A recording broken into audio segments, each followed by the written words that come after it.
Hello guys and welcome back to my YouTube channel. तो इस video का जो टॉपिक है वो है problems and challenges faced by a foreign nurse in Germany. ठीक है, जो भी आपके साथ प्रॉब्लम्स होती है या जो भी स्ट्रगल्स होते हैं बेसिकली नर्सिंग स्टाफ्स के या नर्सिंग प्रोफेशनल्स के जर्मनी में एज अ फॉरेनर, तो वो सब मैं डिस्कस करने वाली हूँ। So guys, in case if you are watching this video for the first time या चैनल को पहली बार विजिट किया है तो मैं आपको अपने बारे में बता देती हूँ। मेरा नाम है सोनी, मैं रहती हूँ जर्मनी में। तो मैं बेसिकली इस चैनल पे वीडियोस बनाती हूँ about life of a nurse in Germany. So you can follow me if you want some information about nursing profession in Germany, या फिर आप एक नर्स हो, जर्मनी आना चाहते हो, जर्मनी आने के लिए एक एस्पिरेंट हो, तो आप मेरे चैनल को सब्सक्राइब कर सकते हो। एंड आज की वीडियो बहुत ही ज़्यादा इंपॉर्टेंट होने वाली है सारी नर्सेस के लिए जो भी इस वीडियो को देख रहे हैं।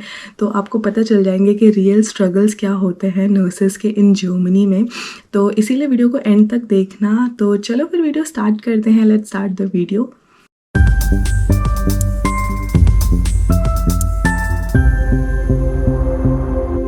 So let's discuss the first point. And जो पहला पॉइंट है वो सबसे बड़ा स्ट्रगल है जर्मनी में रहने का एंड यहाँ पे काम करने का एज अ नर्स, या फिर ऐसे कम्युनिकेबल जॉब में, जहाँ पे ऐसे जॉब में जहाँ पे कम्युनिकेशन चाहिए होता है, जैसे कि MBA हो गया, नर्सिंग हो गया, होटल मैनेजमेंट, या बहुत सारे ऐसे जॉब होते हैं जहाँ पे आपको कम्युनिकेट करना पड़ता है।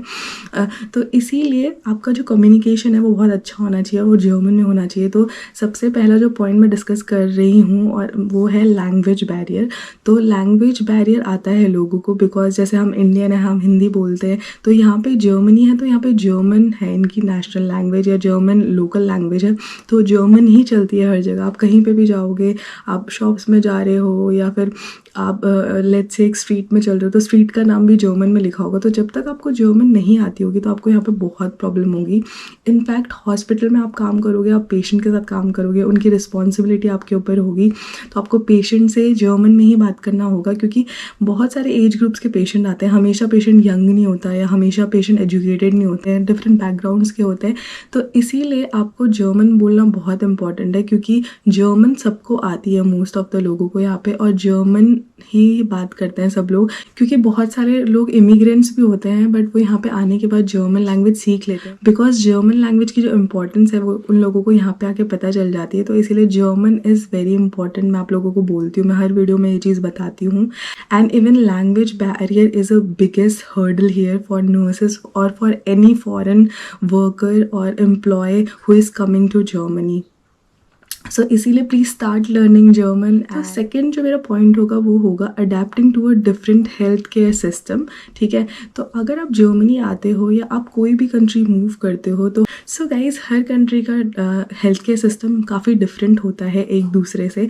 तो इसीलिए आप जर्मनी आओगे और जर्मनी का अगर आप हेल्थ केयर सिस्टम इंडिया से कंपेयर करोगे तो बहुत ही ज़्यादा डिफरेंट है। जैसे कि स्टार्टिंग में मैं यहाँ पे आई थी तो मुझे ये नहीं पता था कि यहाँ पे अपॉइंटमेंट लेनी पड़ती है अगर आप डॉक्टर के पास जाते हो। इवन आपको अपना एक फैमिली डॉक्टर, जैसे उसको बोलते हैं हाउस आर्ट्स, अपना एक पर्टिकुलर डॉक्टर आपको बनाना पड़ता है। तो उसमें आपको क्या करना होता है कि आप फ़ोन करो या फिर आप गूगल पे पहले सर्च करो जहाँ पे आप रहते हो, हाउस आर्ट्स नियर मी ऐसे करके, तो आपको वो शो करेगा बहुत सारे क्लिनिक्स। तो वहाँ पे जाके आप किसी एक क्लिनिक में जाके अगर एक बार चेकअप करा लेते हो तो वो आपका हाउस आर्ट बन जाता है, मतलब आप रेगुलरली उस पर विजिट कर सकते हो। तो आप किसी को बोल सकते हो कि हाँ भाई डॉक्टर X और YZ मेरा हाउस आर्ट्स है। तो ऐसा होता है यहाँ पे। तो जब भी आप चेकअप कराने जाओगे, आप बीमार पड़ोगे तो आप डायरेक्टली डॉक्टर के पास नहीं जा सकते, आपको पहले अपॉइंटमेंट लेनी पड़ती है, अपॉइंटमेंट बुक करनी पड़ती है। और अपॉइंटमेंट भी आपको बहुत दिनों में मिलती है। लाइक आपको ऐसे ही नहीं मिल जाएगी कि आज आप बीमार हो तो आपको आज ही अपॉइंटमेंट मिल गई, नहीं।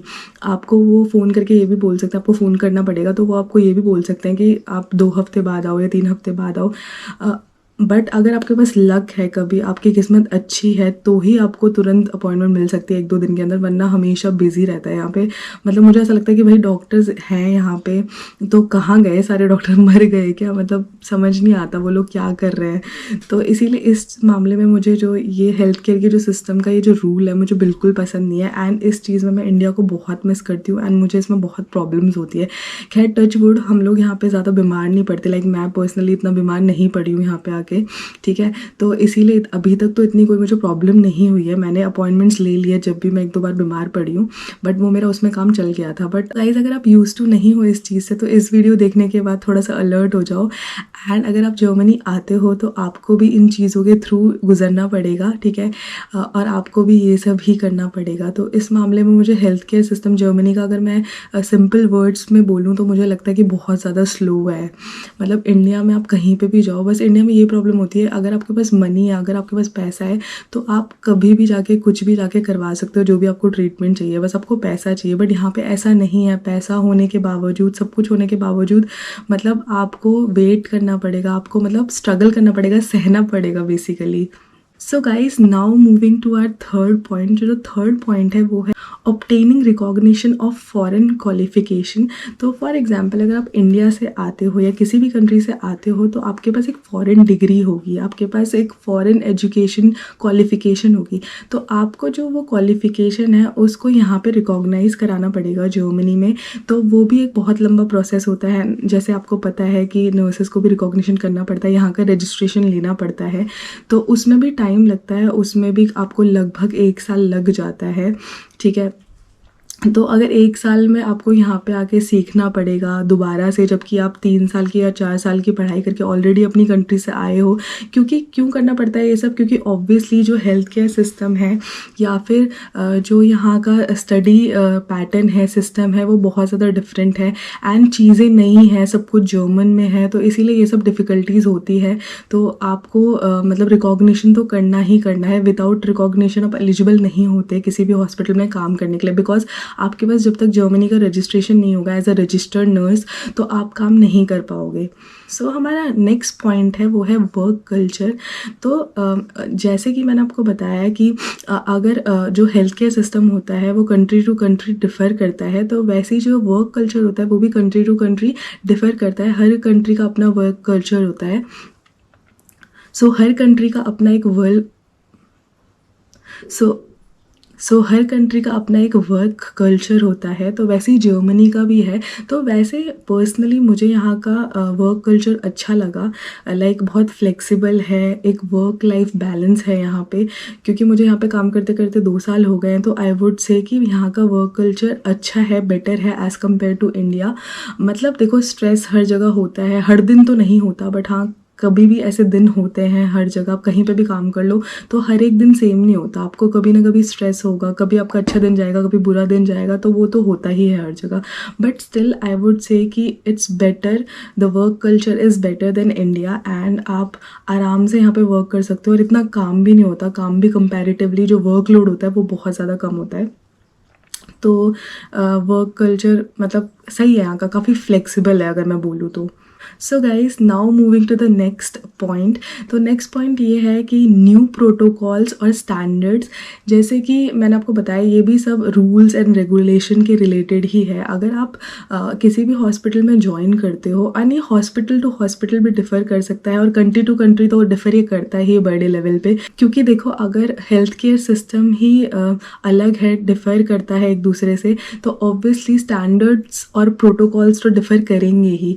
तो इसीलिए अगर आप जर्मनी आते हो तो सबसे पहले अगर जब भी आपको 1 साल रिकॉग्निशन करने में लगता है तो उसके अंदर आप ना पूरे स्टैंडर्ड्स पता कर लो, प्रोटोकॉल्स फॉलो करने की कोशिश किया करो, या फिर आपको पूछना चाहिए उन लोगों से कि भाई हमें बताओ इसका प्रोटोकॉल क्या है। जैसे कि फॉर एग्जांपल अगर पेशेंट गिर जाता है हॉस्पिटल में, जैसे पेशेंट का चोट लग गई, तो हम लोग एक प्रोटोकॉल मतलब जो फॉल प्रोटोकॉल होता है वो हम भरते हैं या फिर सिग्नेचर लेते हैं डॉक्टर का या ऐसा कुछ करते हैं। तो यहाँ पे क्या होता है, जैसे इंडिया में ऐसा होता था कि अगर मान लो कोई पेशेंट आपके ड्यूटी के टाइम पे, आपके ड्यूटी के दौरान कोई पेशेंट को चोट लग गई, गिर गया, वो कोई पेशेंट मतलब मान लो कि डिमेंस है, डिसओरिएंटेड है, तो मान लो कि आपने उसको मना किया कि आप ऐसे मत घूमो रात को, या वो भागने की कोशिश कर रहा है, मान लो उसको चोट लग गई, मतलब उसका दिमाग काम नहीं कर रहा है सही से, तो अगर पेशेंट गिर जाता है तो आपको यहाँ पे, जैसे हमारे हॉस्पिटल में डिजिटल है सब कुछ, आपको डॉक्यूमेंटेशन डिजिटल करना होता है, सब कुछ आपको ऑनलाइन कंप्यूटर में भरना होता है, आपके पास एक पासवर्ड होता है, लॉगिन आईडी होती है आपकी,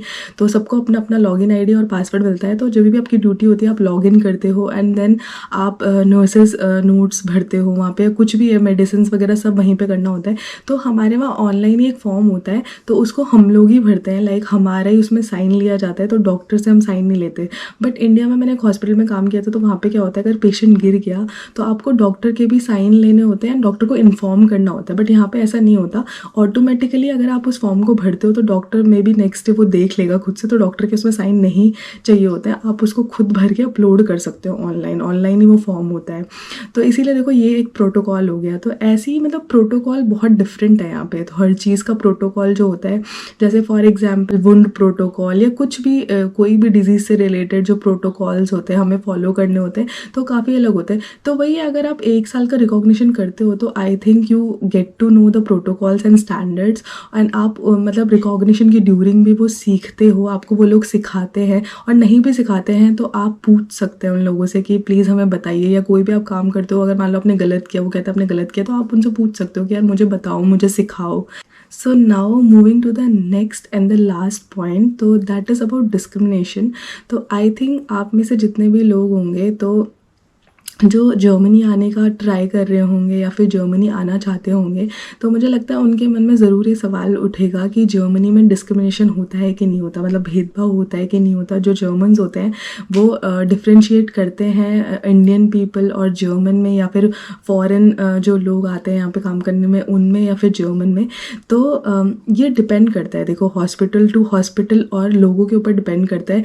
मैं ये नहीं बोलूँगी कि जो सारे जर्मन्स होते हैं वो सारे ही डिस्क्रिमिनेट करते हैं या सारे ही वो रेसिस्ट होते हैं, बट हाँ आपको कई लोग ऐसे मिल जाएंगे कि जो करेंगे आपको डिस्क्रिमिनेट, जो कि ये चाहेंगे कि भाई जर्मन बंदा है तो वो उसके साथ ज़्यादा अच्छे से बिहेव कर रहे हैं और आपसे वो इतना अच्छा बिहेव नहीं कर रहे हैं, आपसे वो इतने फ्रेंडली नहीं है, आपको वो थोड़ा एटीट्यूड शो कर रहे हैं। तो ऐसा होता है, क्योंकि मेरे साथ भी हुआ है, मेरे को भी ऐसे कुछ लोग मिले हैं और मेरे कुछ ऐसे कलीग्स भी हैं जो लोग ऐसा करते हैं।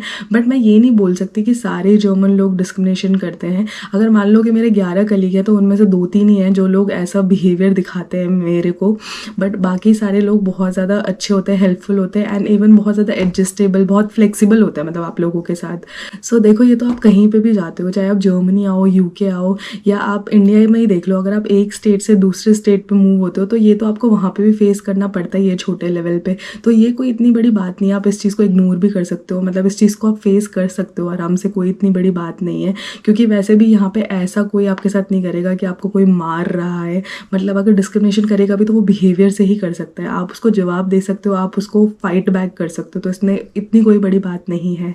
तो ये थे मेरे 6 पॉइंट्स जो मैंने आप लोगों के साथ डिस्कस किए। तो आई होप आपको इन पॉइंट्स को सुन के बहुत ज़्यादा इन्फॉर्मेशन मिली हो एंड अच्छा लगा हो सुन के।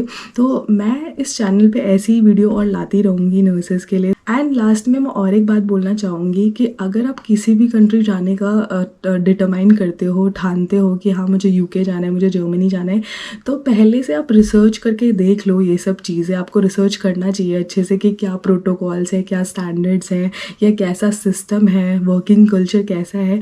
तो तभी आपको एकदम मतलब फिक्स करना चाहिए, उसके बाद ही एकदम मतलब डिसाइड करना चाहिए कि हाँ मुझे अब यहीं जाना है, यहाँ का मुझे सब कुछ अच्छा लग रहा है, जो सिनेरियो है वो मेरे को सूटेबल है, मेरे को पसंद आ रहा है। तो पहले रिसर्च इज़ वेरी इंपॉर्टेंट अगर आप कहीं पे भी जा रहे हो। तो इसीलिए मैं आपको यही बोलती हूँ। एंड आपको कोई भी क्वायरीज हो, कोई भी आपके क्वेश्चंस हो, तो आप 1-to-1 कॉल हमेशा बुक कर सकते हो, बिकॉज मैं हर टाइम फ्री नहीं रहती, तो I can't give my number and मैं आप लोगों से इतना बात नहीं कर सकती हूँ। तो इसीलिए क्योंकि मुझे अपनी शिफ्ट्स भी करनी होती है, और मैंने आपको पहले ही बता दिया कि मैं एज अ नर्स यहाँ पे काम करती हूँ, तो मेरी एंड फुल टाइम मैं काम कर रही हूँ, तो ऑब्वियसली मेरी मोस्ट ऑफ द टाइम तो ड्यूटीज़ ही रहती हैं। तो इसीलिए प्लीज़ बुक 1-to-1 कॉल अगर आपको कोई भी क्वायरीज हो।